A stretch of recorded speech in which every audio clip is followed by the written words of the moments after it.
Sampai malam ini jam 8 ya, dari 5 terlanggar tambah satu lagi yang sudah diputuskan, yaitu AKBP B ya, PTDH dia, jadi dia kena PTDH. Yang satunya AKPM masih proses, masih pemeriksaan saksi-saksi, kurang lebih jumlahnya masih banyak, 16 orang. Ini masih cukup lama.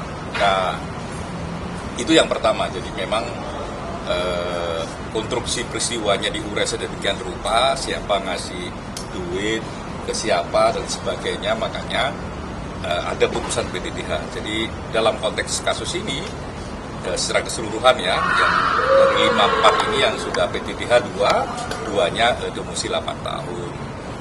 Nah, yang penting memang sekali lagi kerja-kerja pemeriksaan ya, sampai juga bisa menghadirkan orang yang membawa duit dan ngasih duit, itu menurut kami yaitu satu prestasi, karena memang tidak mudah untuk membawa orang di pemeriksaan bukan anggota.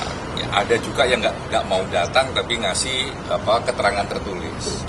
Nah, itu menurut kami penting dan prestasi. Nah, terkait pengembangan kasus ini ya, soal pidananya ya, kan ada LP pidana yang juga masuk ke polisi, itu sedang berproses dan kami harap memang bisa cepat. Kenapa bisa cepat? Karena sebenarnya konstruksi peristiwanya sudah mulai terurai dengan baik. Jadi kerja-kerja Paminal, kerja-kerja sidang KKIP itu sudah bisa memberikan konstruksi bangunan bagaimana basis ceritanya. Jadi kalau ada proses pidana, ya tinggal nambahin maksimal 40% itu sudah bisa jalan. Sehingga ya kita berharap pidananya yang sudah ada LP-nya bisa segera jalan. Gitu. Keterlibatan menarik. Ya. So ini menarik, AKBPG dan AKBPB itu kan merupakan mantan kasat reskrim. Ya. Karena AKBPG hanya dideteksi 6 tahun, 8 tahun. Ya.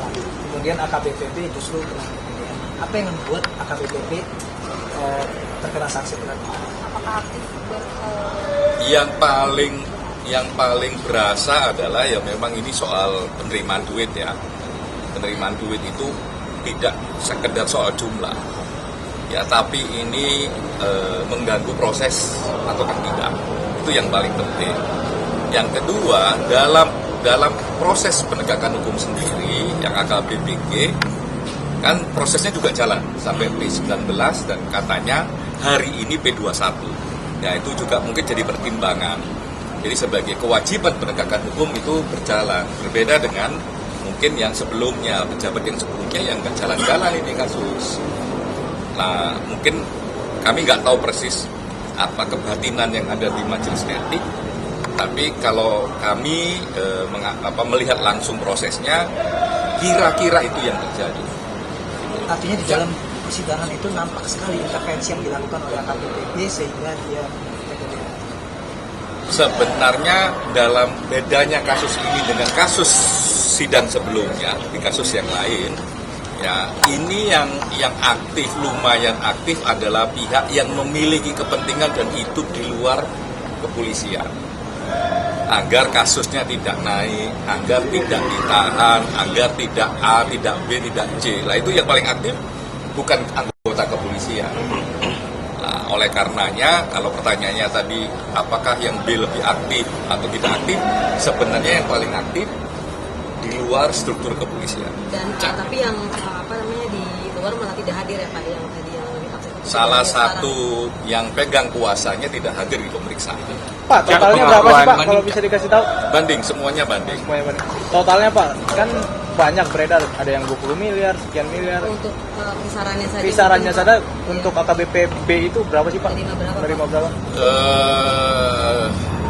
Kurang lebih ya, tidak jauh dari angka yang beredar terakhir di publik. Berapa Pak? Jadi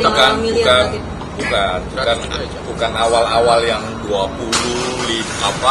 17, macam-macam, angkanya seperti angka ya 100 lebih lah. Nah, 100. apakah itu angka yang benar ataukah tidak, ya bisa diklarifikasi kembali. Tapi angka yang muncul dalam diskurs di sidang kayak begitu.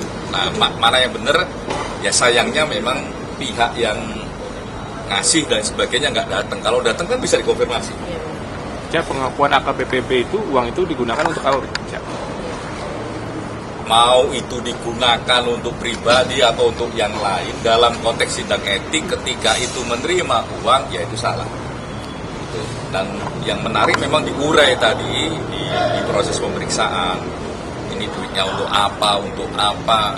Orang boleh beralibi, tapi diuji alibinya sama majelis etik.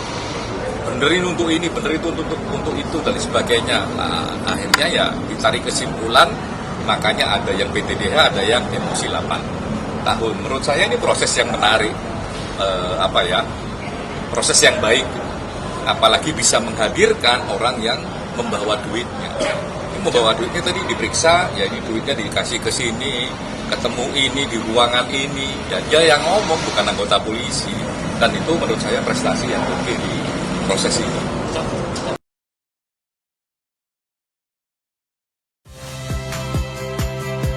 Saya Priska Clarissa. Saksikan program-program Kompas TV melalui siaran digital, pay TV, dan media streaming lainnya. Kompas TV, independen, terpercaya.